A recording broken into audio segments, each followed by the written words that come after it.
ও প্রিয়া প্রিয়া তুমি কোথায়, ও প্রিয়া প্রিয়া তুমি কোথায়। বলিউডে গান গেয়েছেন বাংলাদেশি কণ্ঠশিল্পী আসিফ আকবর।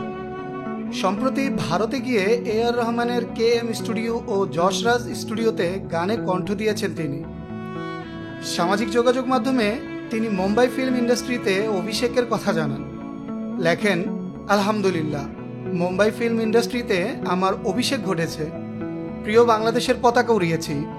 আল্লাহ মহান, ভালোবাসা অবিরাম। তবে সিনেমার নাম প্রকাশ করতে রাজি হননি এই শিল্পী। আসিফ আকবরের আগে বলিউড সিনেমায় হিন্দি গান গেয়েছেন বাংলাদেশের আরও কয়েকজন শিল্পী। বলিউডে প্লেব্যাক করা শিল্পীদের তালিকায় প্রথমে রয়েছেন রুনা লায়লার নাম।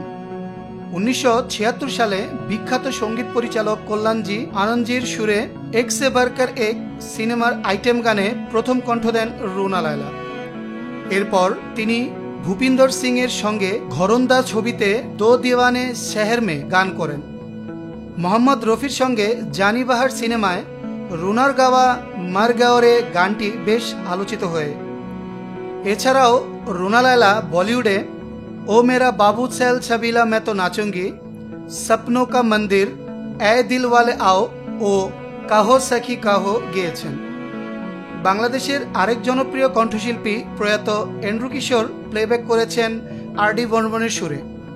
1986 সালে বাংলাদেশ ভারত যৌথ প্রযোজিত প্রমোদ চক্রবর্তীর পরিচালনায় শত্রু সিনেমায় গান করেন তিনি।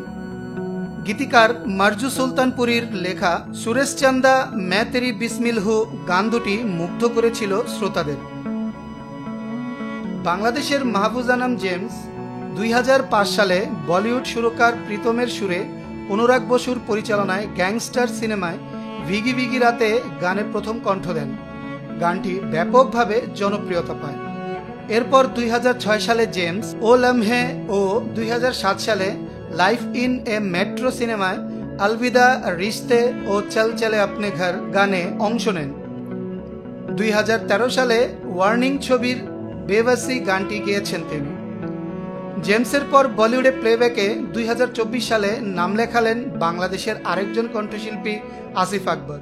এখন শ্রোতাদের অপেক্ষা গানটির জন্য।